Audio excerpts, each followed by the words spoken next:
Hello friends, मैं आशा श्रीवास्तव आप सभी का आपके अपने YouTube channel the imperial classes में बहुत बहुत स्वागत करती हूँ।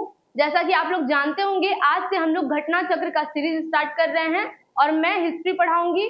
जो भी हिस्ट्री पढ़ते होंगे उन लोग जानते होंगे, जो एग्जाम देते हैं बीपीएससी का हुआ या फिर बिहार दरोगा का, उसमें मॉडर्न हिस्ट्री से ज्यादा क्वेश्चन आता है। इसलिए मैं मॉडर्न हिस्ट्री से शुरुआत करूंगी, क्योंकि एग्जाम में ज्यादा टाइम नहीं है और ऐसा नहीं सोचेगा कि मिडाइवल और एंशिएंट नहीं होगा, वो भी मैं कराऊंगी, लेकिन सबसे ज्यादा क्वेश्चन मॉडर्न हिस्ट्री से आता है। इसलिए मैं सबसे पहले मॉडर्न हिस्ट्री से शुरुआत करूंगी। अब क्वेश्चन नंबर 1 से शुरू करते हैं। ये है यूरोपियों का आगमन। हमारा मॉडर्न हिस्ट्री का फर्स्ट चैप्टर है, तो यूरोपियों का आगमन, जिसमें फर्स्ट क्वेश्चन देखते हैं। फर्स्ट क्वेश्चन कहता है कि वास्को डी गामा कालीकट पर किस वर्ष में आया। वास्को डी गामा कालीकट पर किस वर्ष में आया? इसका सही आंसर हो जाएगा 1498 एडी में। 1498 एडी में जो वास्को डी गामा है वो कालीकट पर आया था। अब ये जो इंडिया का दक्षिणतम हिस्सा है, इसमें यहाँ पर कालीकट में वास्को डी गामा आया था, और उस समय कालीकट का जो शासक था वो जमोरिन था। इसको भी ध्यान में रखेंगे। जब वास्को डी गामा 1498 में आया, उसके ठीक 10 साल पहले बार्थोलोम्यो डियाज जो था वो अफ्रीका के दक्षिणी छोर तक पहुंचा। ठीक है, और दक्षिणी छोर पर पहुंच के इस हिस्से को वो केप ऑफ गुड होप नाम दिया। केप ऑफ गुड होप नाम दिया, और इसी रास्ते से फिर वो वापस लौट गया, उसके आगे नहीं बढ़ा। बार्थोलोम्यो डियाज जो था वो उससे आगे नहीं बढ़ा।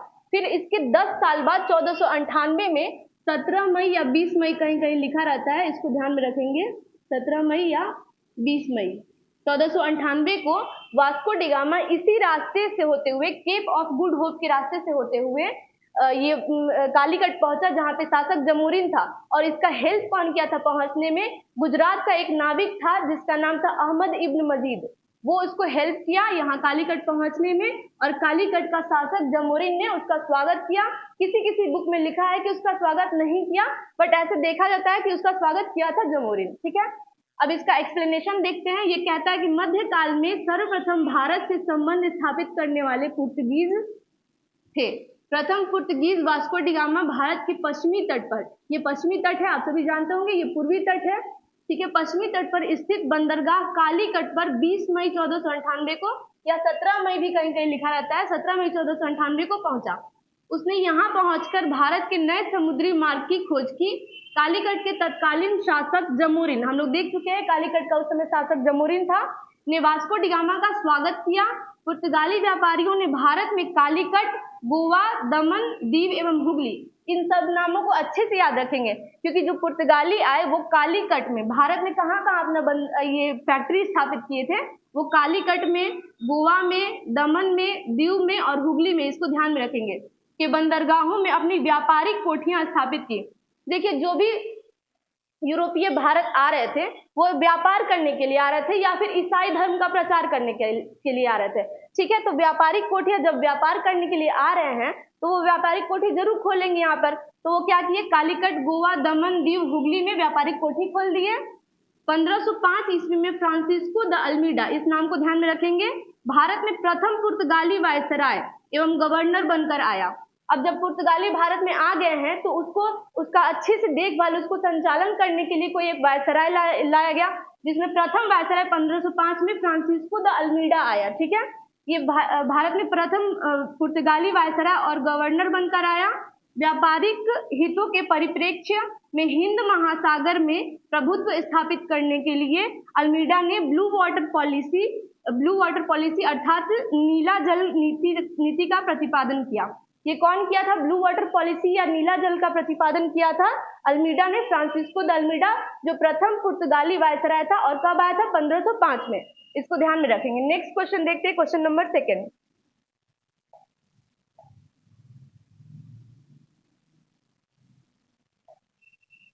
जो भी मैं आप लोग को मॉडर्न हिस्ट्री का क्वेश्चन घटना चक्र से करा रही हूँ, इसके साथ साथ अगर आप लोग प्रीवियस ईयर क्वेश्चन का एक बुक आता है घटना चक्र का ही, या फिर किसी भी एग्जाम, किसी भी पब्लिकेशन का आप लोग ले सकते हैं, जो बीपीएससी का प्रीवियस ईयर का क्वेश्चन होता है। अगर आप लोग इतना कर लेते हैं तो मैं गारंटी के साथ कहती हूँ कि कोई भी एग्जाम में आपका एक भी क्वेश्चन हिस्ट्री से तो नहीं छूटने वाला है, लेकिन आप इसके साथ साथ एक और प्रीवियस ईयर की क्वेश्चन जरूर ले लेंगे और साथ में दोनों को लेके चलेंगे तो हिस्ट्री का क्वेश्चन इतना आपसे बन जाएगा कि आप लोग एग्जाम अच्छे से क्लियर कर लेंगे।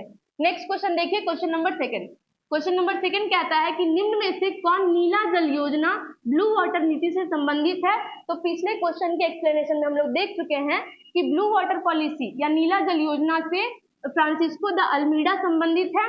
और ये जो अल्मीडा ऐसा ब्लू वाटर पॉलिसी क्यों लाया था, क्योंकि उस समय जो व्यापार था समुद्री मार्ग से हो रहा था और समुद्र में जब भी जो भी सामान जहाज से जाता था आता था उसको लोग लूट लेते थे। अब वो ना लूटे इसके लिए ब्लू वाटर पॉलिसी लाया गया और लोगों को जो अपना सामान को सुरक्षित भेजना चाहते थे वो लोग टैक्स पे करते थे। और ये जो भारत के शासक उस समय थे वो लोग ऐसा कुछ सोच नहीं पाए थे, लेकिन जो अल्मीडा था वो सबसे पहले ऐसा सोचा कि पहले हिंद महासागर के क्षेत्र पर अपना अधिकार जता लेते हैं ताकि जो भी जहाज आ रहा है जा रहा है उसका सामान सुरक्षित रहे और उसको टैक्स भी मिलता रहे। इसलिए ब्लू वाटर पॉलिसी जो है फ्रांसिस्को द अल्मीडा लाया था, ये ध्यान में रखेंगे। नेक्स्ट क्वेश्चन देखते हैं, question number third. Question number third कहता है कि मध्यकाल में सर्वप्रथम भारत से व्यापार संबंध स्थापित करने वाले थे। सबसे पहले मध्यकाल में व्यापार स्थापित किया था पुर्तगालियों ने। और इनके आने का क्रम क्या है कि सबसे पहले पुर्तगाली आए, फिर डच आए, फिर अंग्रेज आए, फिर डेन आए थे, इसको भी ध्यान में रखेंगे, डेन आए, फिर फ्रांसीसी आए, फ्रांसीसी। ठीक है, ये क्रम भी पूछता है, उनके आने का क्रम भी पूछता है, इसको ध्यान में रखेंगे। ठीक है, नेक्स्ट क्वेश्चन देखते हैं, क्वेश्चन नंबर 4।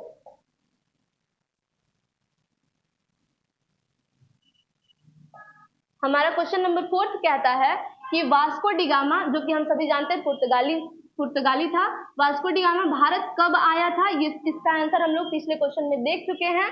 इसका आंसर हो जाएगा 1498 में। कब आया था? 1498 में 17 मई या 20 मई को। ठीक है, इसको ध्यान में रखेंगे। वो वास्को डिगामा भारत कालीकट के तट पर आया था सबसे पहले 1498 में 17 मई या 20 मई को। नेक्स्ट क्वेश्चन देखते हैं, क्वेश्चन नंबर 5। क्वेश्चन नंबर 5 कहता है कि पुर्तगाली उपनिवेश का प्रथम वायसराय कौन हुआ था? पुर्तगाली उपनिवेश का प्रथम वायसराय, इसका भी आंसर हम लोग पहले देख चुके हैं कि पुर्तगाली उपनिवेश का प्रथम वायसराय अल्मीडा था, Francisco de Almeida.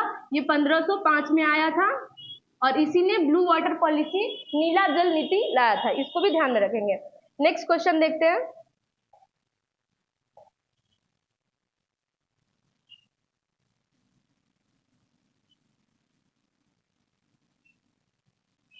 Next question, question number 6 कहता है कि निम्नलिखित में से किसने वास्को डिगामा का कालीकट में स्वागत किया था?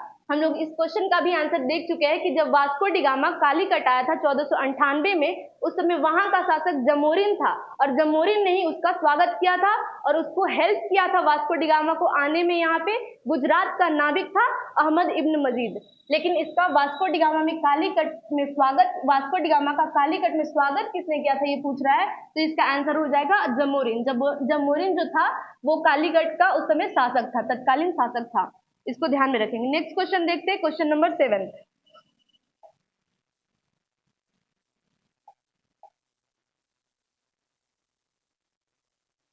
हमारा क्वेश्चन नंबर 7 कहता है कि इसको मिलान करने के लिए कहता है, तो जो वास्को डिगामा है वो पुर्तगाल का था। ठीक है, जो क्रिस्टोफर कोलंबस है वो स्पेन का था और जो कैप्टन कुक है वो ग्रेट ब्रिटेन का था और जो तस्मान है वो हॉलैंड का था। इसलिए इसका सही आंसर हो जाएगा option number B. Option number B इसका सही आंसर हो जाएगा, इसको ध्यान में रखेंगे। इसका एक्सप्लेनेशन देख लेते हैं। इसका एक्सप्लेनेशन कहता है कि पुर्तगाली यात्री वास्को डिगामा ने भारत के मार्ग की खोज की थी। पुर्तगाली यात्री जो था वास्को डिगामा, उसने भारत का खोज नहीं किया था, उसने भारत के मार्ग की खोज की थी। इसलिए इसको ध्यान में रखेंगे। पुर्तगाली यात्री वास्को डिगामा ने भारत के मार्ग की, मूलतः इटली निवासी तथा स्पेन का वित्त पोषित यात्री कोलंबस कहाँ का था? इटली का। और इसने कहाँ का खोज किया, किस जगह के रास्ते का खोज किया?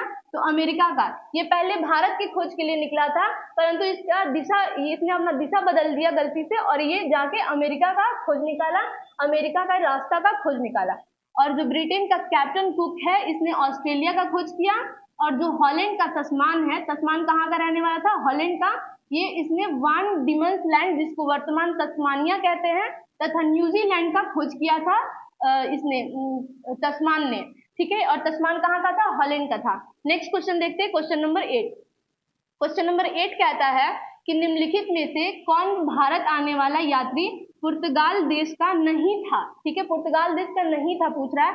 क्वेश्चन को आप लोग ध्यान से पढ़ा कीजिए, जो ये नहीं था या फिर ये सब दे देता है ना, इसमें हम लोग कंफ्यूज हो जाते हैं, ठीक है। पुर्तगाल देश का नहीं था कह रहा है, तो जो पीटर मुंडी है ये पुर्तगाली नहीं था, ये अंग्रेज था, ठीक है, ये ब्रिटेन का था, ठीक है, इसको ध्यान रखेंगे। लेकिन जो दुआर्ट बारबोसा है ये पुर्तगाली था, ये डोमिंगो पायस है ये भी पुर्तगाली था, और ये फर्नाओ नूनीज जो है ये भी पुर्तगाली था। लेकिन पीटर मुंडी जो है ये पुर्तगाली ना होके अंग्रेज था, ब्रिटिश था, ठीक है। इसका एक्सप्लेनेशन देखते हैं। पीटर मुंडी 17वीं शताब्दी में भारत आने वाला ब्रिटिश व्यापारी, देखिए ब्रिटिश व्यापारी, लेखक तथा यात्री था। चीन की चाय को चखने का उल्लेख करने वाला वह प्रथम ब्रिटिश नागरिक था। ऐसा प्रथम ब्रिटिश नागरिक था पीटर मुंडी जिसने चीन की चाय को चखना कहा था, ठीक है। भारत में उसने पटना, आगरा एवं सूरत आदि नगरों की यात्रा की। जब वो पीटर मुंडी जो था वो भारत आया था, तो उसने भारत में कहाँ कहाँ घूमा? पटना गया, आगरा गया और सूरत गया, ठीक है, और भी कई जगहों पर गया, बट पटना, आगरा और सूरत उसने घूमा था आके यहाँ पे, ठीक है। नेक्स्ट क्वेश्चन देखते हैं, क्वेश्चन नंबर 9।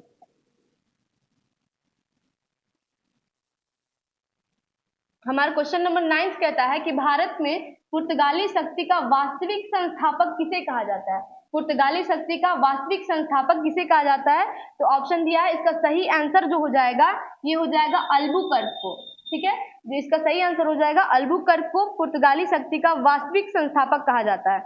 अब इसको क्यों कहा जाता है, ठीक है, इसको ध्यान में रखेंगे।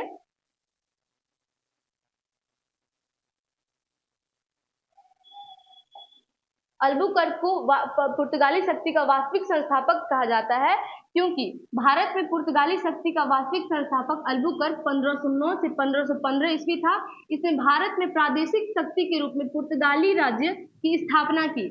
फरवरी 1510 में बीजापुर के आदिल शाही सुल्तान से गोवा को जीतना अल्बुकर्क की पहली महत्वपूर्ण उपलब्धि थी।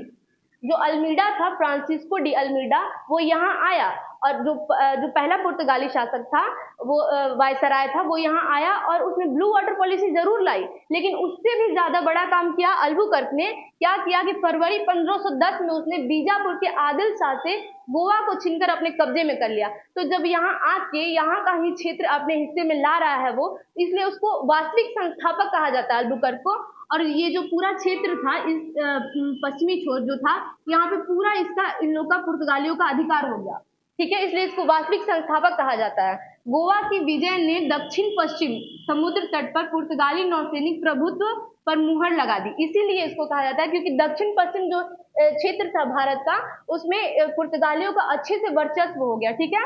और इसके साथ ही भारत में क्षेत्रीय पुर्तगाली राज्य की स्थापना हुई। अल्बुकर्क ने भारत में पुर्तगालियों की संख्या में वृद्धि करने एवं उनकी स्थायी बस्तियां बसाने के उद्देश्य से पुर्तगालियों को भारतीय महिलाओं के साथ विवाह करने के लिए प्रोत्साहित किया। एक तो पहले वो गोवा को अपने हिस्से में कर लिया, अपने कब्जे में कर लिया, ठीक है, और अपने क्षेत्र को विस्तार करने के लिए और यहाँ पर स्थायी घर, स्थायी निवास के लिए उसने क्या सुझाव दिया कि भारत की महिलाओं से शादी करो। पुर्तगालियों को ऐसा सुझाव दिया कि भारत की महिलाओं से शादी करो और यहीं पे बस जाओ, ठीक है, इसलिए स्थायी निवास तुम लोग का भी हो जाएगा। इन सभी कारणों से अल्बुकर्क को पुर्तगालियों का वास्तविक संस्थापक माना जाता है, ठीक है, इसको ध्यान में रखेंगे। नेक्स्ट क्वेश्चन देखते हैं, क्वेश्चन नंबर 10। हमारा क्वेश्चन नंबर 10 कहता है कि भारत में यूरोपीय शक्तियों के प्रवेश के संदर्भ में निम्न में से कौन सा कथन सही नहीं है, ठीक है, कौन सा कथन सही नहीं है। ऑप्शन ए कहता है पुर्तगालियों ने 1499 में गोवा पर कब्जा किया था। पहली बात तो यही गलत हो गया, 1499 में नहीं, 1510 में किया था, 1499 में ना करके 1510 में किया था, इसलिए यही जो ऑप्शन है हमारा गलत हो जाएगा, ठीक है। ऑप्शन बी देखते हैं कि अंग्रेजों ने अपना पहला कारखाना दक्षिण भारत में मछलीपट्टनम में लगाया। ये बात सही है कि अंग्रेजों ने पहला कारखाना जो था दक्षिण भारत में कहाँ पर लगाया था? मछलीपट्टनम में लगाया था। ठीक है। ऑप्शन सी कहता है कि पूर्वी भारत में अंग्रेजी कंपनी ने 1633 में उड़ीसा में पहला कारखाना लगाया। अब जो पूर्वी क्षेत्र है भारत का, इसमें 1633 में उड़ीसा में अंग्रेजों ने अपना कारखाना लगाया था, ये भी बात सही है। और डुप्ले के नेतृत्व में फ्रांसीसियों ने 1746 में मद्रास पर कब्जा किया था, ये भी बात सही है। तो हमारा ऑप्शन नंबर ए जो है वो 1499 नाव के 1510 हो जाएगा, और ये ऑप्शन जो है वो गलत है। ठीक है, नेक्स्ट क्वेश्चन देखते हैं, क्वेश्चन नंबर 11।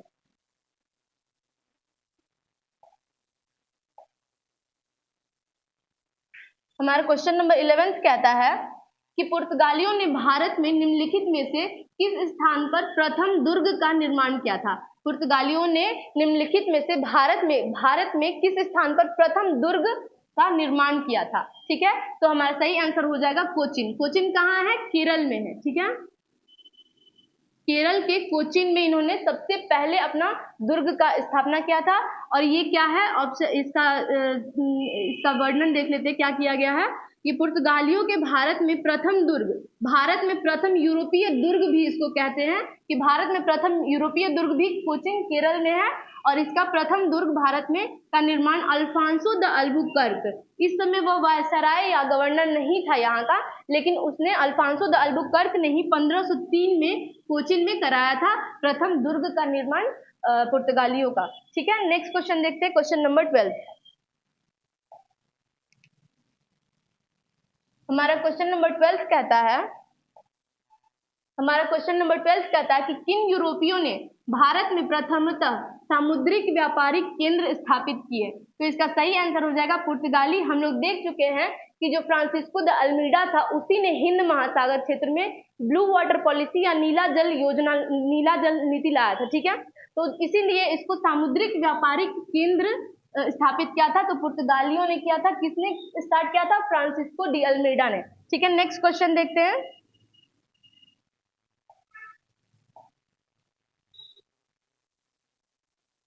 पहले इसका एक्सप्लेनेशन देख लेते हैं। ठीक है, एक्सप्लेनेशन क्या लिखा है कि यूरोपीय शक्तियों में सर्वप्रथम पुर्तगाली व्यापारियों ने भारत में सामुद्रिक व्यापारिक केंद्र स्थापित किए। भारत में प्रथम पुर्तगाली वायसराय फ्रांसिस्को द अल्मीडा, हम लोग देख चुके, फ्रांसिस्को द अल्मीडा ने 1509 ईस्वी में दीव पर अधिकार कर लिया।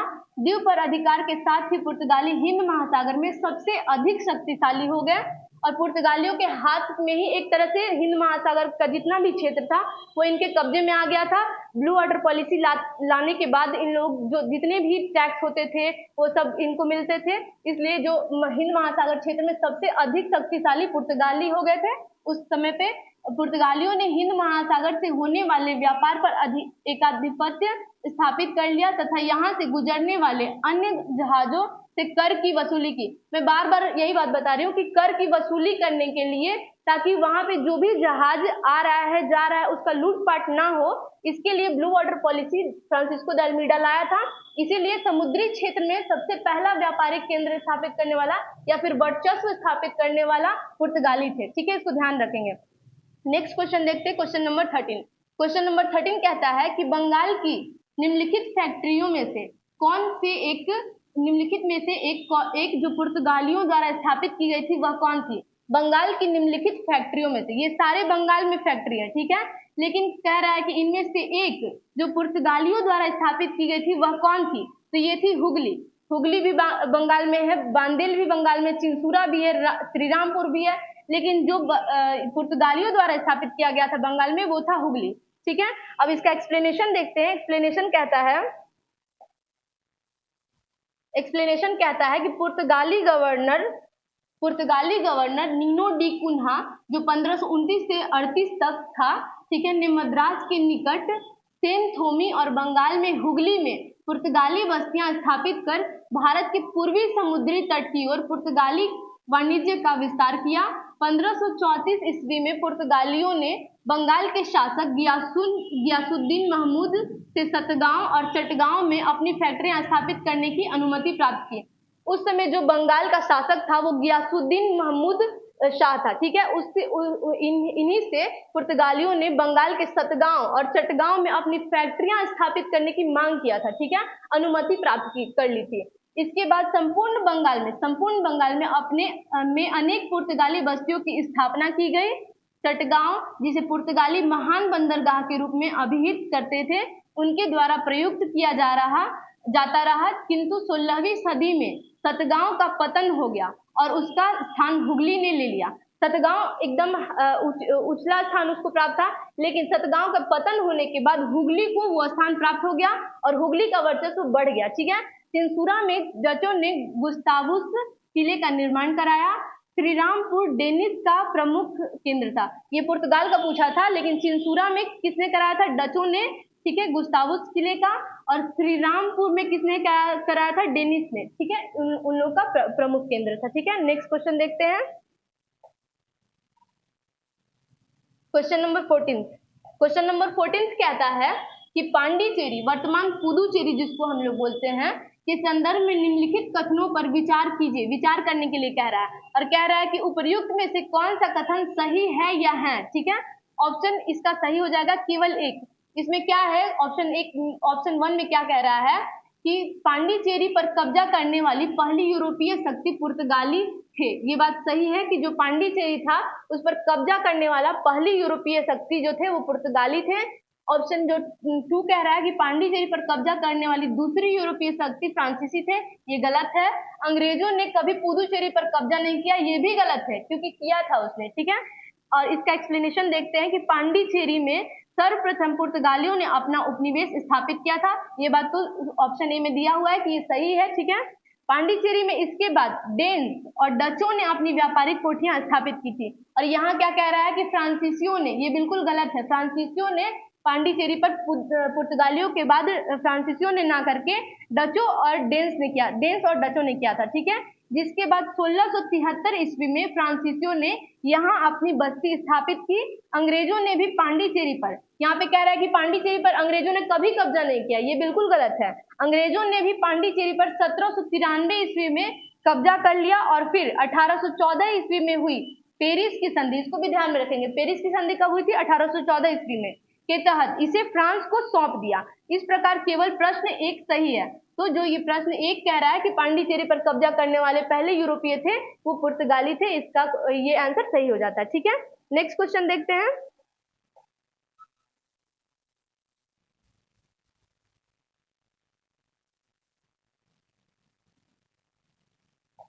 हमारा नेक्स्ट क्वेश्चन कहता है, क्वेश्चन नंबर 15, कि हुगली को बंगाल की खाड़ी में समुद्री लूटपाट के लिए किसने अड्डा बनाया था? हुगली कहाँ है? बंगाल में। ठीक है, इसमें समुद्री लूटपाट के लिए अड्डा बनाया था किसने? तो पुर्तगालियों ने बनाया था। ठीक है, इसका एक्सप्लेनेशन क्या कहता है कि पुर्तगालियों द्वारा हुगली को बंगाल की खाड़ी में समुद्री लूटपाट के लिए अड्डे के रूप में इस्तेमाल किया जाता है। तो इसका सही आंसर हो जाएगा पुर्तगालियों ने बंगाल की खाड़ी में समुद्री लूटपाट स्थापित किया था। उन लोगों ने ही हुगली को समुद्री लूटपाट के लिए चुना था। ठीक है, नेक्स्ट क्वेश्चन देखते हैं, क्वेश्चन नंबर 16। क्वेश्चन नंबर 16 कहता है कि बंगाल की खाड़ी में समुद्री डकैती हेतु हुगली का उपयोग कौन करता था?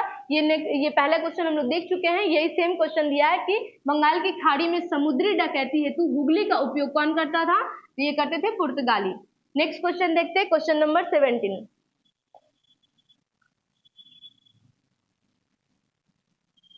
हमारा क्वेश्चन नंबर 17 कहता है कि निम्नलिखित में से कौन कलकत्ता का संस्थापक था? कलकत्ता का संस्थापक पूछ रहा है कि निम्नलिखित में से कौन था? तो इसका सही आंसर हो जाएगा जॉब चार्नाक जो था वो कलकत्ता का संस्थापक था। और इसका एक्सप्लेनेशन कहता है कि कासिम बाजार की फैक्ट्री के प्रमुख, ये जो जॉब चार्नाक थे जो कलकत्ता के संस्थापक थे, ये कासिम बाजार की फैक्ट्री के प्रमुख भी थे। इन्होंने अंग्रेजों के व्यापार केंद्र के लिए हुगली के स्थान पर सुतानुती अथवा सुतनौती भी इसको कहा जाता है, कलकत्ता का स्थल को चुना। उसे ही कलकत्ता का संस्थापक माना जाता है। किसको? जॉब चार्नाक को। हालांकि मई 2003 में दिए गए अपने निर्णय में कलकत्ता उच्च न्यायालय की एक खंडपीठ ने जॉब चार्नाक को कलकत्ता का संस्थापक न मानते हुए कहा कि कलकत्ता या कालिकाता जॉब चार्नाक के आगमन से पूर्व अस्तित्व में था। ये कह रहा है कि कलकत्ता का संस्थापक जो था वो जॉब चार्नाक था, परंतु कलकत्ता के न्यायालय ने ऐसा माना कि जो कलकत्ता है वो पहले से ही अस्तित्व में था, इसका कोई संस्थापक जॉब चार्नाक ने नहीं किया था। ठीक है, तथा इस आधार पर कलकत्ता की स्थापना 24 अगस्त 1690 दिवस में नहीं माना जा सकता है। 24 अगस्त 1690 जिसको जॉर्ज चर्नाक को संस्थापक माना जाता है, इसको कलकत्ता का स्थापना दिवस नहीं माना जाता है। ये किसने, कलकत्ता के उच्च न्यायालय ने ऐसा निर्णय लिया था। ठीक है, नेक्स्ट क्वेश्चन देखते हैं, क्वेश्चन नंबर 18। क्वेश्चन नंबर 18 कहता है कि कलकत्ता किसने बसाया। तो पहले वाले क्वेश्चन में हम लोग देख चुके हैं कि कलकत्ता का संस्थापक कहा जाता है जॉर्ज चर्नाक को, और इसी ने कलकत्ता को बसाया था। ठीक है, नेक्स्ट क्वेश्चन देखते हैं।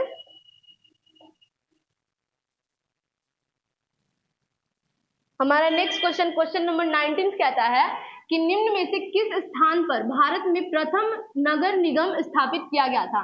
निम्न में से किस स्थान पर भारत में प्रथम नगर निगम स्थापित किया गया था। तो ये था मद्रास। मद्रास में भारत में सबसे पहले नगर निगम का स्थापना मद्रास में कराया गया था, इसको ध्यान में रखेंगे। ठीक है, नेक्स्ट क्वेश्चन देखते हैं।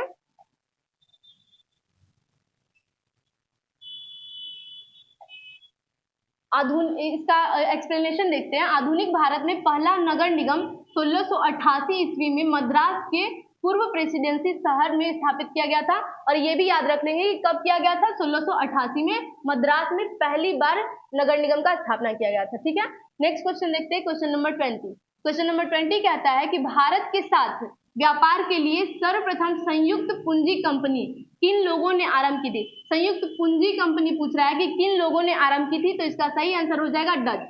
ठीक है, अब इसका एक्सप्लेनेशन देखते हैं। भारत के साथ व्यापार के लिए सर्वप्रथम संयुक्त पूंजी कंपनी 1600 ईस्वी में लंदन में स्थापित अंग्रेजी east India company the governor and company of Merchants of London trading into the East Indies थी।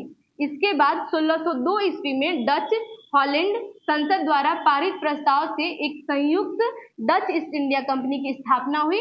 विकल्प में ब्रिटेन न होने की वजह से, इसको ध्यान में रखेंगे, अगर विकल्प में ब्रिटेन हुआ तो हम लोग उसको सही आंसर मारेंगे। ठीक है, लेकिन अगर ब्रिटेन नहीं है इसलिए इसका आंसर डच हो जाएगा, क्योंकि ब्रिटेन के बाद डचों ने ऐसा कार्य किया था। ठीक है, तो भारत के साथ व्यापार के लिए सर्वप्रथम संयुक्त पूंजी कंपनी किन लोगों ने आरंभ की थी। अगर ऑप्शन में अंग्रेज हुआ तो अंग्रेज मारेंगे, ठीक है, ब्रिटेन मारेंगे, ठीक है, अगर ब्रिटेन नहीं होता है तब कौन सा मारेंगे, डच मारेंगे। ठीक है, इसको ध्यान में रखेंगे।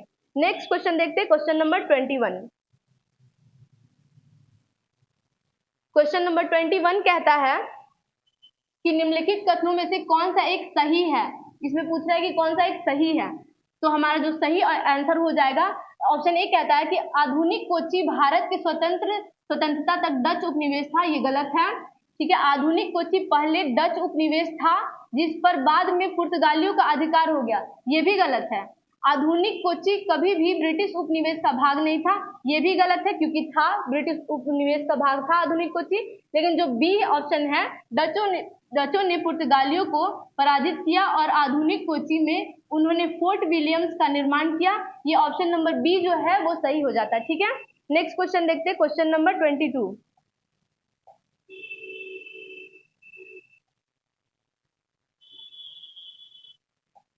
क्वेश्चन नंबर 22 कहता है कि भारतीय इतिहास के संदर्भ में निम्नलिखित कथनों पर विचार कीजिए। भारतीय इतिहास के संदर्भ में कुछ कथन दिया गया है, इस पे कह रहा है कि विचार कीजिए, और कह रहा है उपयुक्त कथनों में से कौन सा सही है, पूछ रहा है कि कौन सा सही है। ठीक है, हमारा एक कथन एक कह रहा है कि डच लोगों ने पूर्वी तटीय क्षेत्रों में गजपति शासकों द्वारा प्रदान की गई जमीनों पर अपनी फैक्ट्रियां या गोदाम स्थापित किए, ये बिल्कुल गलत है। ठीक है, ऑप्शन 2 कह रहा है कि अल्फांसो द अल्बुकर्क ने बीजापुर सल्तनत से गोवा को छीन लिया था, ये बिल्कुल सही है। ठीक है, पिछले क्वेश्चन में हम लोग इसका एक्सप्लेनेशन देख चुके हैं कि बीजापुर के जो शासक थे उनसे अल्फांसो द अल्बुकर्क ने गोवा को छीन के अपने हिस्से में मिला लिया था। ठीक है, ऑप्शन 3 जो है ये कहता है कि भारतीय ईस्ट इंडिया कंपनी ने मद्रास में विजयनगर साम्राज्य के एक प्रतिनिधि के पट्टे पर ली गई जमीन के एक प्लॉट पर फैक्ट्री स्थापित की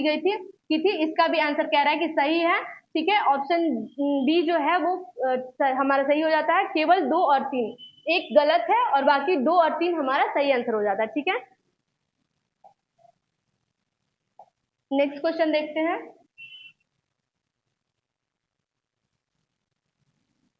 पहले इस क्वेश्चन का एक्सप्लेनेशन देख लेते हैं। ये कह रहा है कि डचों ने पूर्वी तट पर पहले कोचिन को पुर्तगालियों से छीना और बाद में आंध्र और ओडिशा के तट पर अपनी फैक्ट्री स्थापित की। ठीक है, जो 17वीं शताब्दी की बात है, जबकि गजपति शासकों का शासन 16वीं शताब्दी में ही समाप्त हो गया था। अब जो 16वीं शताब्दी में गजपति शासकों का शासन समाप्त हो गया था, तो फिर 17वीं शताब्दी में कहाँ से वो लोग पहुंच सकते हैं, इसलिए कथन एक जो है वो गलत हो जाएगा। ठीक है, ऐसे ही गलत हो जाएगा। 1510 ईस्वी में अल्बुकर्क ने बीजापुर से गोवा छीन लिया था, ये बिल्कुल सही है। ठीक है, अंग्रेजी ईस्ट इंडिया कंपनी ने 1663 ईस्वी में विजयनगर के नायक प्रतिनिधि से पट्टे पर जमीन लेकर मद्रास में एक फैक्ट्री की स्थापना की, ये भी सही है। इसलिए हमारा ऑप्शन 2 और 3 सही होता है, जबकि ऑप्शन 1 गलत हो जाएगा। ठीक है, नेक्स्ट क्वेश्चन देखते हैं, क्वेश्चन नंबर 23। क्वेश्चन नंबर 23 कहता है, हमारा क्वेश्चन नंबर 23 कहता है कि भारत में ईस्ट इंडिया कंपनी की सफलता का राज क्या था। भारत में पूछ रहा है कि ईस्ट इंडिया कंपनी जो सफल हो चुकी थी, इसका राज क्या था आखिर। तो ऑप्शन ए कहता है कि भारत में राष्ट्रीय भावना की कमी थी। ये हम सभी जानते हैं कि जब महात्मा गांधी आए, बहुत सारा आंदोलन चला, उसके बाद हमारे भारतीयों में राष्ट्रीयता की भावना धीरे धीरे पनपना शुरू हुआ। ठीक है, तो जब शुरुआत में अंग्रेज आए थे, उस समय भारतीयों के मन में राष्ट्रीयता की भावना थी ही नहीं, तो इस बात की कमी थी, इसलिए ये आंसर सही हो जाता है। ऑप्शन बी कहता है कि कंपनी की सेना को पश्चिमी प्रशिक्षण मिला था। तो जो अंग्रेजों की, ब्रिटिशों की जो सेना थी, उन लोग अच्छे प्रशिक्षित थे, उन लोगों को अच्छे से युद्ध करने का, किस तरीके से रहना है, इसका नियम पता था। बट भारतीयों की सेना को इसका भी कोई नियम नहीं आता था। भारतीय जब भी युद्ध का जरूरत होता था, तो उन लोग भाड़े पर सेना को यहाँ से लेते थे, इसलिए उन लोग को अच्छा प्रशिक्षण भी प्राप्त नहीं मिला था।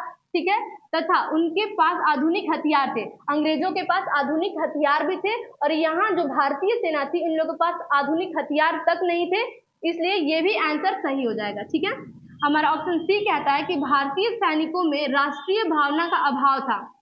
ये हम लोग पहले भी देख चुके थे कि जब भारत में राष्ट्रीय भावना की कमी ही है, तो भारतीय सैनिक भी तो जो भारत के, उनमें भी राष्ट्रीय भावना की कमी होगी। ठीक है, जिसके फलस्वरूप कोई जो उन्हें अच्छा वेतन दे।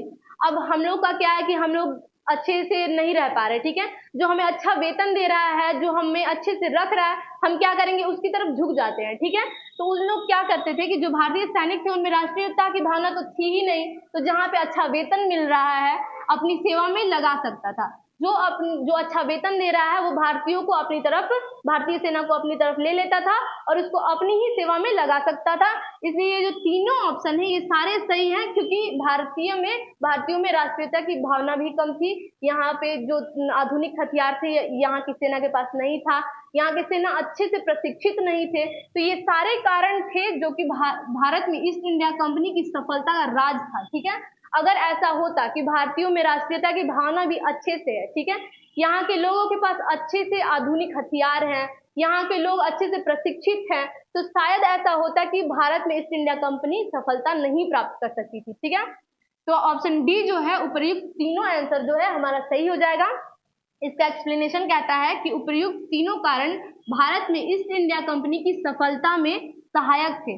ज्ञातव्य है कि इंग्लैंड में एक मर्चेंट एडवेंचर्स नामक दल ने अंग्रेजी ईस्ट इंडिया कंपनी अथवा the governor and company of Merchants of London trading into the East Indies, जो अंग्रेजी ईस्ट इंडिया कंपनी का ही नाम था, की स्थापना की थी। ठीक है, अब नेक्स्ट क्वेश्चन देखते हैं, क्वेश्चन नंबर 24।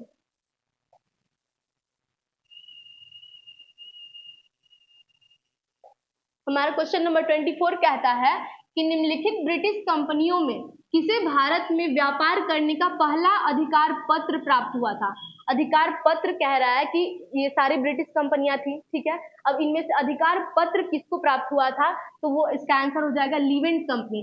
जो ब्रिटिशों की लीवेंट कंपनी थी, उसको अधिकार पत्र प्राप्त हुआ था कि आप आइए यहाँ पे भारत में व्यापार कीजिए। ठीक है, इसका एक्सप्लेनेशन कहता है कि लीवेंट कंपनी को 1593 ईस्वी में स्थल मार्ग से भारत में व्यापार करने का अधिकार पत्र प्राप्त हुआ था।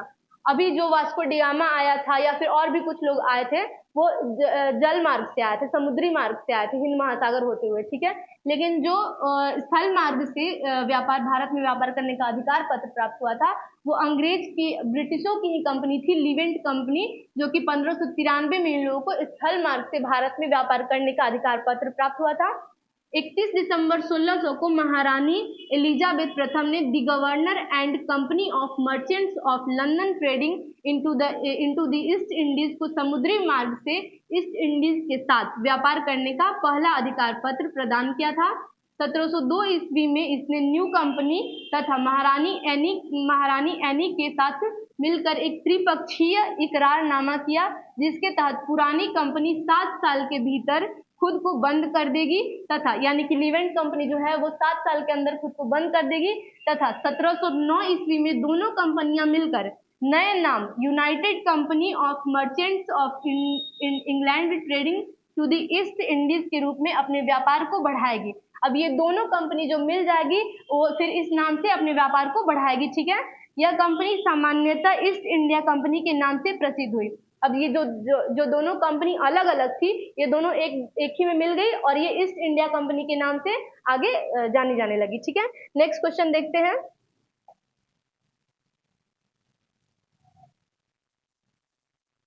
नेक्स्ट क्वेश्चन जो है 25th क्वेश्चन, ये हम लोग नेक्स्ट पार्ट में कल देख लेंगे। तब तक के लिए आप लोग ज्यादा से ज्यादा इस वीडियो को सबके साथ शेयर कीजिए। Thank you so much.